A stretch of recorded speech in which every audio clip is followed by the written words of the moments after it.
Hello and welcome back to Debit Credit Done, the podcast that makes accounting simple, clear and just a little bit of fun. I'm Dean, and in this episode we're following the next step in the accounting cycle. So now that we know how to write a journal, it's time to explore where these transactions go next, which is into the ledger. So in the last episode we looked at how journal entries are created and how they help structure double entry transactions. But a journal is just a start. These entries need to be sorted into specific accounts, and that's where the ledgers come in. So what exactly is a ledger? So a ledger is a book or system where transactions are grouped by account. Every asset, every liability, every piece of income and every expense, each one of those individually has its own ledger account. For example, there'd be a ledger account for the bank, a ledger account for sales, a ledger account for rent, a ledger account for motor expenses, and so on and so forth.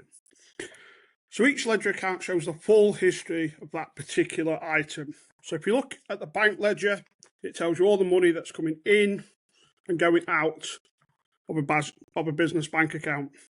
If you look at the sales ledger, that's going to show you details of everything the business has sold. So this really is where double entry starts to come to life. The journal records what happened, and the ledger shows you how that affected the accounts over time. Now, ledger accounts are typically often drawn using something that us accountants call T accounts. The reason they're called T accounts, they look just like a T. Yeah. On the left, we record debits. On the right, we record credits. And this layout just makes it really easy to be able to see how each account changes over time. So let's just take a simple journal entry then from the last episode. So if we remember, we had a journal entry, date 10th of June, debit, bank £5,000, credit, capital £5,000, and a narrative, owner invest funds. So we're now going to post that into a ledger account. So in the bank account, we're going to enter £5,000. Yep. On the debit side, that's the left side of the T account. And in the capital account, we're going to enter £5,000 on the credit side of that capital account, which is the right-hand side of the T account. Now, each account only ever shows its own activity. Yeah, so the bank account will only show transactions relating to the bank. The capital account will only show transactions relating to the movement of capital. But because both sides of that journal have been posted into two different accounts, the double entry system remains balanced. So you can imagine each T account just building up entries over an accounting period, whether that's over a month, over a year, tracking increases and decreases in those account balances until we get to a point where we need to calculate the final balance. So let's just walk through a full example then using a full transaction. So suppose that a business pays £600 in rent from the business's bank account. So we create a journal. So debit, rent for £600, credit, bank £600. So we've seen an increase in our rent expense. So back to our dead click, we've seen an increase in the rent expense, that's a debit, £600. Yeah, we've seen a reduction in our bank asset. So we're going to see a credit entry to the bank for £600 and the narrative to our journal, monthly rent payment. So we take the journal and we post the journal into ledger accounts. So in the rent account, we're going to write £600 debit side, left-hand side of the T account. In the bank account, we're going to write £600 on the credit side of the bank account. Money going out the bank account. Yeah, so that's the right-hand side of our T account. Now, over time, the rent account is going to show all the rent expenses, and the bank account will show all the payments and receipts in and out of that bank account. This is going to help us to prepare what's known as a trial balance, which we will cover in the next episode. Now, remember, it's massively important that every journal entry is posted in full.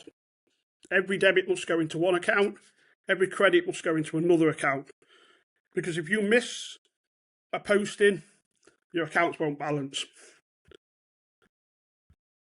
So that brings me on to some of the common mistakes and errors that students make when posting to ledger accounts. So some of the many things that I've seen over the years are posting both sides of the journal to the same account. So we might post, so let's say we've got to post rent, so debit rent, credit, bank. I've seen it before where debit entry, debit bank, credit bank. Incorrect.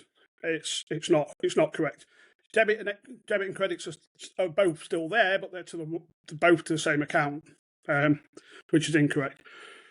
Another common error is reversing the debit and credit entries. So this comes back to your dead click understanding. So if you understand dead click, you understand that if you're posting a rent expense, it's a debit to the rent expense account, it's a credit to the bank account.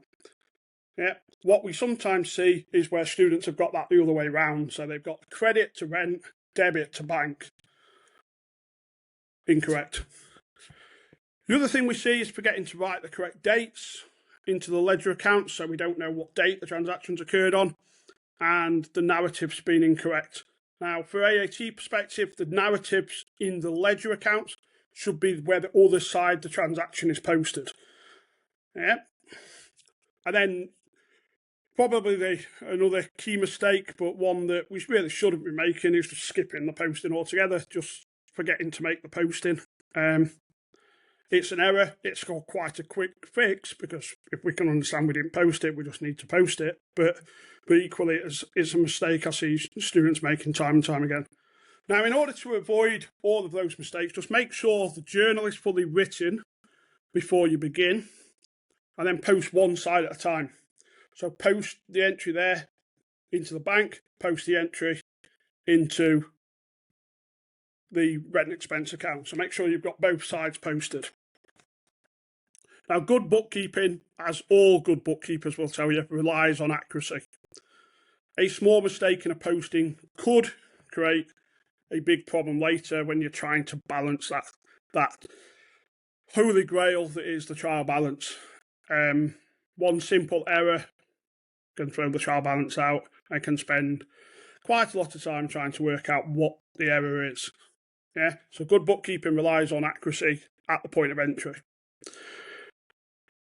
Now, in practice, ledgers, these things I talk about, ledgers, are often grouped into different sections. So the two key ones really are the general ledger, which holds all the main accounts, things like bank, capital, equipment, sales, expenses. And then there's what are known as subsidiary ledgers, such as the sales ledger, which holds individual customer accounts, and the purchaser's ledger, which holds individual supplier accounts.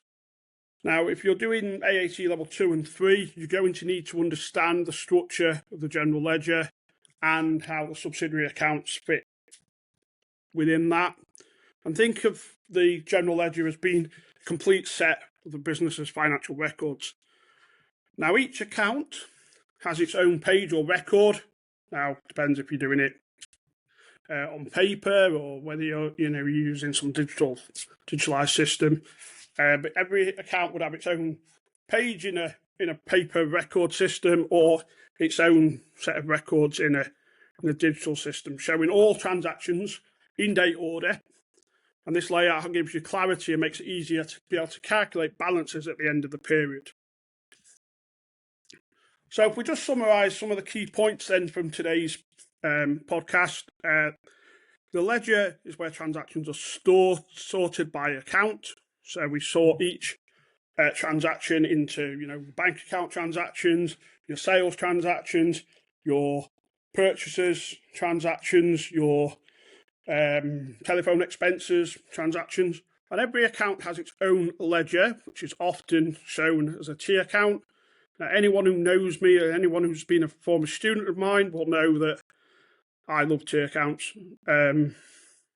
Everything I do involves a T account somewhere. And And then every journal entry must be posted into the appropriate T accounts.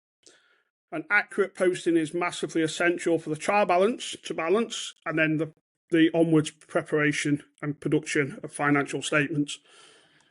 So I'm going to leave you today with a bit of a practice challenge. Feel free to contact me if you struggle with this, or if you want me to check your answers. I'm more than happy to do that. So if we take the following journal entries, I want you to post them into a set of ledger accounts using T account format. So 1st of July, debit inventory, £1,000, credit trade payables for £1,000. Second journal entry, 2nd of July, debit rent, £300, credit bank, £300. And then the third journal entry, 3rd of July, debit bank, £500, credit sales, £500. So if you draw out the T accounts for each of those ledgers and enter the values on the correct side of the ledger accounts, this will help to reinforce your understanding of, firstly, dead click, double entry, and help prepare for the next stage that we'll look at in the next week's podcast, which is the trial balance. So that brings me to the end of this episode of Debit Credit Done, and we've explored how journal entries are posted to ledgers, how each ledger account keeps a record of activity, and why accuracy in this step is massively important. So in the next episode, we're going to pull it all together by looking at the trial balance, which is a vital tool for checking that our books are actually in order. So if this episode helped you, please follow the podcast. Your support is much appreciated. Leave a review or share it with another AAT learner. Thanks for tuning in, and as always, keep your accounts balanced and your understanding sharp. This was Debit Credit Done. My name is Dean.